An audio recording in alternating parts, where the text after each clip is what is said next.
about a year and a half ago, we had a takeover day at which Humma Malik was a young person who came and was a young person who took over the CCG. And on that day, we received an email from NHS England who were announcing a pot of money to encourage groups to work together with the voluntary sector and implement the toolkit that NHS England have devised around volunteering and bring that to life. So the young person took it on herself to bring together a few partners, and the following week we met together, and Dave Ben from Bernardo's, Kathy Wright from BDCT and myself met, and a huge amount of energy was created, and we actually put together a plan to submit to NHS England. We weren't successful in that, but so much energy was created through that activity, and we had a conversation with Jane Hazelgrave at the time and Max McClay around the piece of work, and it was on the back of hearing some conversation at the GP quality group that we have around workforce issues that we felt it had a real fit to some CCG work that was going on. And so we're given some money to actually do it ourselves here in Bradford, which for us, I think it was a bit of a sign of relief, because we didn't have to do a piece of work nationally, we could just focus on Bradford, which was our passion. And I think about taking forward, how do we embed the great work that we already have around volunteering that's happening in the city, bring it together, but also work through some of the challenges that we know young people particularly face around volunteering. And also as a CCG, think about how can we start leading the way in terms of working with young people, giving young people opportunities within the CCG, and looking at how do we actually become an example. And NHS England have been looking towards us to see how this work is progressing, and are really excited about it, because I think we're actually producing some better outcomes than the national piece of work is doing. And I think that's some of the things that we will be hearing. A placement that I had, a work experience placement that was set up through my dad at Bradford Hospital at the A&E department, really helped shape kind of what I wanted to do and think about actually getting it into education and thinking about moving forward. So it can have a really profound impact, and we've heard those stories from young people, and you'll hear Alicia and Anika's stories as well as to what volunteering means for them. So it is a very powerful gateway for young people into employment, into even thinking about educational aspirations and thinking about different ways of acquiring education. So I'm going to hand over to Nicola, who will kind of talk to you about the project that we've been working on with Bernardo's and how they've led that and really pulled partners together across the district. And then we'll hear from young people, and then we've got a testimony from our intern who couldn't be here today, but she has written something that she'd like to share with you as well. So over to you, Nicola. So I'm Nicola Swales. I'm the Bernardo's Healthy Minds Participation Coordinator. So usually we do participation work with young people. We've got a group called Youth on Health, a network of juniors and seniors from 7 years old upwards to about 20, 23. It gets older sometimes. And they all try and improve emotional and mental health support services across the district. From them, we know how capable young people are and how professional young people are in terms of delivering support work and leading on actual projects as well. Within Bernardo's, our own experience of volunteering, through the participation groups, young people, Humma Malik is a prime example, who's on your People's Board. She came into our service at 12 years old through a BME piece of research, and then stayed with the participation groups and worked her way through, became a peer mentor, became a volunteer, and now she's an employed member of staff with us. And that's happened twice for us, where we've got our as and when workers are actually the young people that were within the groups themselves. We deliver RAP, which is a Wellness Recovery Action Planning project for young people, mental health support, and we've got 10 young people that help peer facilitate. So they co-facilitate with Bernardo's these support groups, and they're very capable of hearing the different experiences and the struggles and keeping confidentiality, and we can see the skills and the value that they bring to those services. So we were more than keen to be involved in trying to help young people across wider health get involved. So we worked with partners that we've already had, and we've strengthened other partnerships. So the key partners that have really pulled in, we've got Health Watch, and we've got hospitals, and CCGs and Bradford District Care Trust, and we've been pulling all these partners together around the table. We were trying to focus more on the statutory health services because we feel like within the community some of this is already done anyway, so we wanted to tackle the services that potentially were struggling with how they actually engage young people. Where do you find them, how do you recruit them, how do you trust that they're capable of doing this type of work. So we've been working really hard with them, and we've run different events where we've had the young people co-facilitating and sitting on the tables with the professionals and helping guide them, and they produce top tips which are at the back of the board paper, suggesting what young people need from a volunteering opportunity. We've so far, the target was to have about 3 potential placements. That's what our dream was at the beginning, wasn't it? Three placements, one across health, CCGs and in the trust. But we've exceeded that already, because we soon realised actually to show health how to do it, we need to do it in practice ourselves and show it in reality. Because there are a lot of barriers and blocks that we are coming up against in terms of trying to get health to think a little bit differently about how they involve. We're working with Champions Show the Way, and we've got 5 young people all going through the recruitment process with them into different community support positions, and an admin role within the office, and arts and crafts support groups, the adult rap support groups. So we've got 5 with them. With the hospitals, we've got 3 going through the really formal process, which young people are finding quite difficult, which you guys will explain, won't you? And then within the CCGs, we're looking at the young people being part of the People's Board and work on the self-care, working with the self-care, so there's a couple of people for that.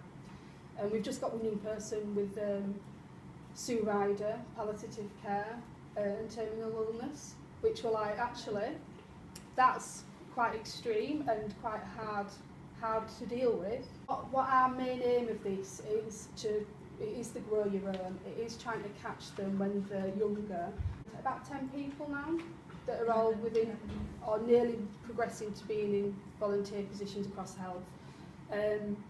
The events we've been running so far, we ended up using the back of Takeover Day as a big launching platform, because the initial event we didn't get a lot of people prescribing to come.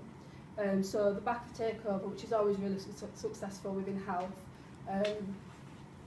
we managed to launch this project from that and look at the motivation of, look, this is how great it is to involve young people, these are how capable they are.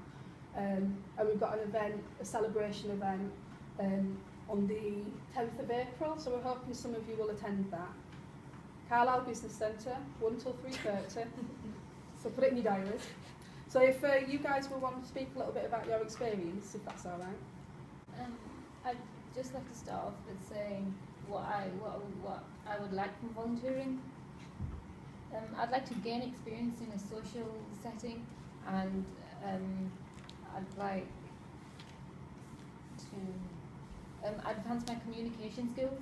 I want to be in a setting where I can talk to people, and a situation which requires responsibility is something that would pressure me in trying harder, which will help me deal with much more difficult situations.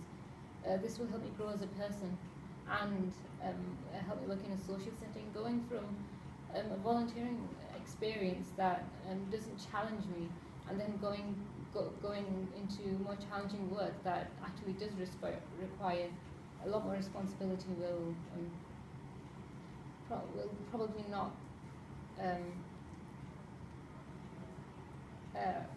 Benefit? Yeah, it probably won't benefit me as much. I think from what Nicola was saying, that the younger people aren't able to get volunteering in hospitals because of the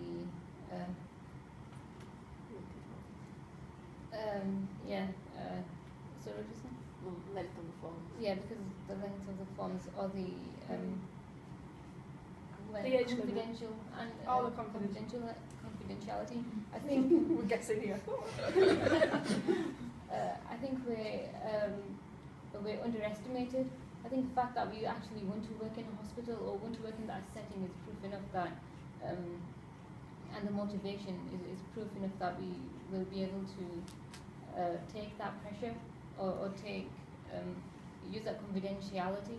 And if we're informed, then we're more likely to, and if we're informed about how important confidentiality is, we'll be able to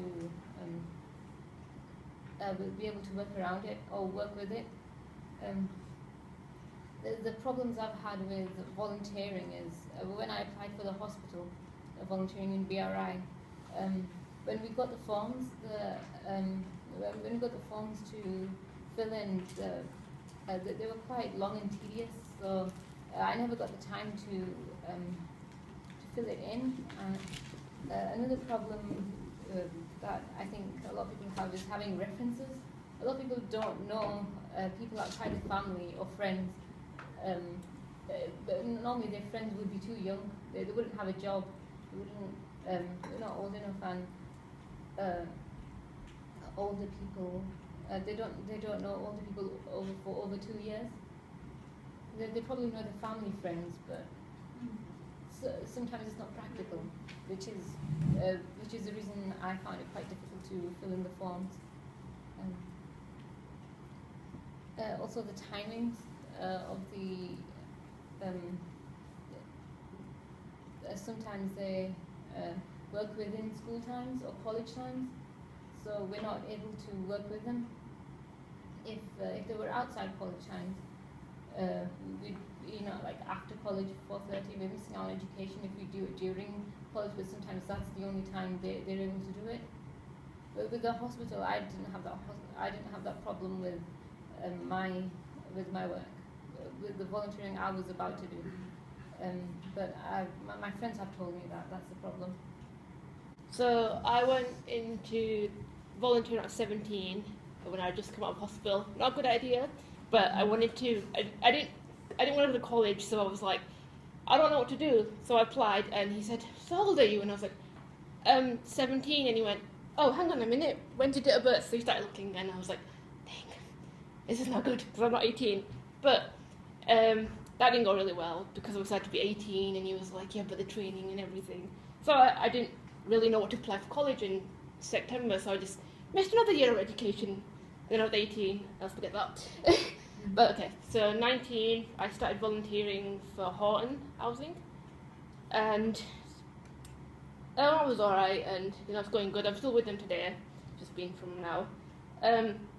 The thing was, all with that was references, and I went to the interview and told her I didn't really have any references, and I don't know who to ask. And I didn't have it for 2 years, so she went, "Okay, you don't have to know for 2 years, but at least someone who knows your character," so it's fine. But other places, obviously they won't take that. They'll be like 2 years, but the thing is, you come out of school, you're not going to go back to teacher and say, "Can I have a reference?" They'll be like, "Who are you?"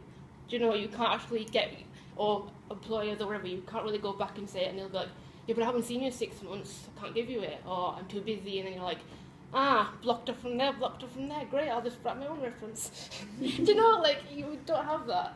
And also, I applied for the NHS Bradford District Care Trust.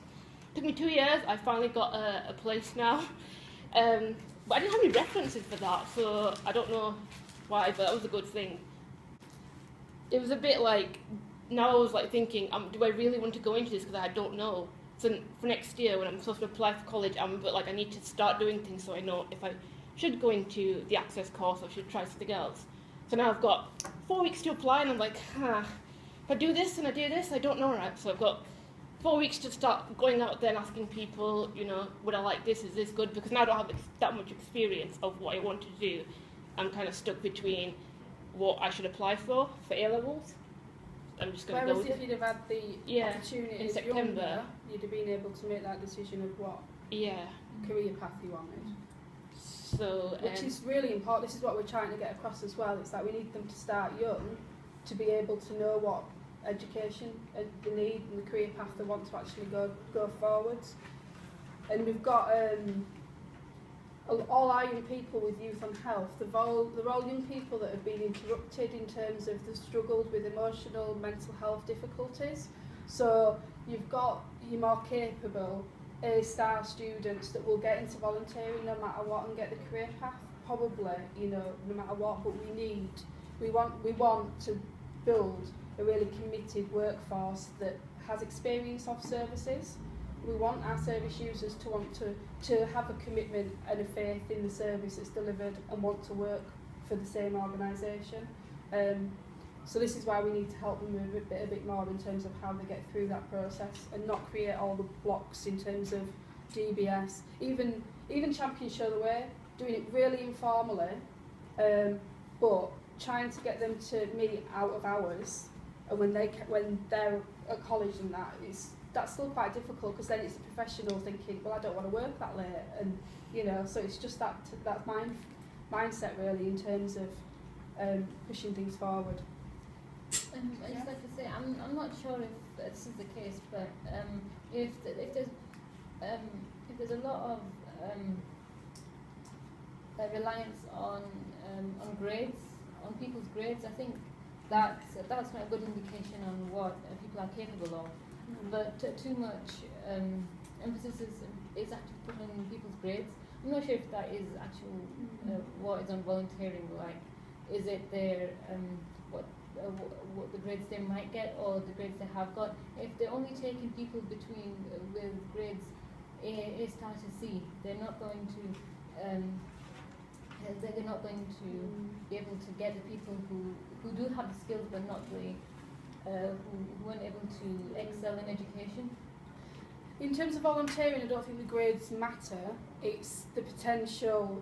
It's those that will get the jobs that have got those grades, kind of thing. Whereas we want to change the workforce's mind that if somebody's got so much experience and through volunteering with a service, and they've got all these extra skills, like we've got a young person that started doing the RAP facilitation. It's called Charlie. He's the sweetest guy, sweetest person you've ever met. He's 14. He was 14. He's 16 today, actually. And he's ran 6 RAP courses with us and supported people that are older than him, and he's co-facilitated and one-to-one supported, and he's done great. And now he doesn't achieve well at school, but the skills and experience for us that he's got, we're just like, it doesn't matter about your grades.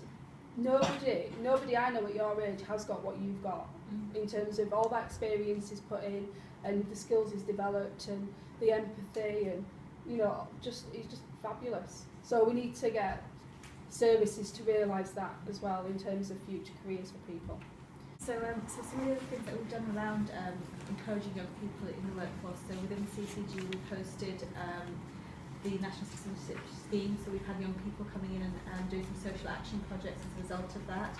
They've even raised money for the CCG, which we at the moment don't know what to do with because it's raised by young people, and where do we put that? So I think we're just having a conversation as to how do we use this money that young people have raised.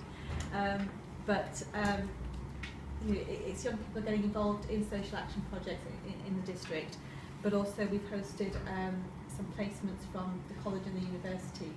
So we have an intern at the moment, Maria, and she's just written something that she wanted to share today, but she's not here. I won't read out all of it, but just some key things. So she's an undergraduate who has graduated in psychology, has a master's in psychology, but has very low self-esteem and very low confidence in communicating. And I think she's been with us for 3 months now, and you can see a real change in her confidence, in her interaction with people. And what she said is that the internship's allowing her to step out of her comfort zone, to learn things that she wouldn't have the opportunity to learn in a very supportive environment, that she's able to really understand how the health sector works and where she would like to progress and work in. And for her, it's been really much about seeing how our decision-making processes work in CCG. In some ways, it's helped us reflect on some of our decision-making processes and involvement of people, which is, it's always good to have that kind of second, is it third eye, or somebody who's looking at how you're doing things. And so definitely seeing improvements in how she's progressing and getting involved and being able to deliver things with a bit of autonomy and responsibility. And I think there's something from what Anika was saying, what we've heard from young people is they'll come into sometimes 2 placements and volunteers, and they won't be giving any responsibility or any challenge, and so actually find it very boring and don't consider it as a career because they think it's all about just supporting somebody else to do things. And there's something about actually giving that responsibility and challenge to young people, and they do rise to it. They absolutely do come through and create projects like this that we wouldn't have done ourselves. So we have got some next steps in terms of celebration event, and that's really about pushing the trusts around their policies around age. And I know some of that is around the Jimmy Savile kind of throwback as what's happened as a result of that, and we're trying to demonstrate ways as to how you can work within those parameters, but be creative and be open to having young people around and the benefit of that. And I think this is showing that happening in practice, and that's been the good thing about this. So our next steps are, and if you come up with any, you please share. So we'd like to acknowledge the great partnership working that we've actually been doing. So we've got the voluntary sector working with the hospitals, working with CCGs, working with the trust, working with Health Watch, working with, so everybody's trying to move this forward together, which is great. And it's partly because of the young people and how motivated, having young people involved really motivates people to try and make a difference. At the events, the services have come up with their own pledges, which are at the back of your board paper. So we're hoping that the services follow through with their pledges, which some are already in terms of taking on 16 plus young people. And we've got other services like Sharing Voices wanting to move forward there, and Health Watch as well, wanting to move forward their volunteer opportunities. The block we always have is the age and can people keep things confidential. So we need the CCGs to help us tackle that block that age gives, and that yes, we have young people that can do confidentiality training, sign a confidentiality policy and adhere to it and be responsible and trusted with that. We'd like CCDs to acknowledge that we have to deliver things differently for young people to make sure that they're actually given the opportunities, and young people that are service users as well. We have to be more nurturing, we have to make it less formal, we have to make it not as many hoops to jump through, so that we can get their valuable skills and qualities and their experience that they've got with the services already. We'd like to explore more opportunities within the CCGs to do volunteering, so if anybody's got any ideas, come to me and Sasha and we will put them in practice. We'd like people to think about Takeover Day for 2018, and if you would like to be taken over, it's a very positive experience for the young people and for yourselves to learn from. So that would be in November. It may happen in summer actually, but the national date is November, but we're going to try and do it in summer in Bradford. Yeah, so just to challenge the myths out there around young people and their capabilities. For CCGs to follow their own pledges that they've put on the bottom of their I Will documents, and put in the diary that celebration event, and please attend, and we will have young people all presenting and celebrating all the great work that we've done.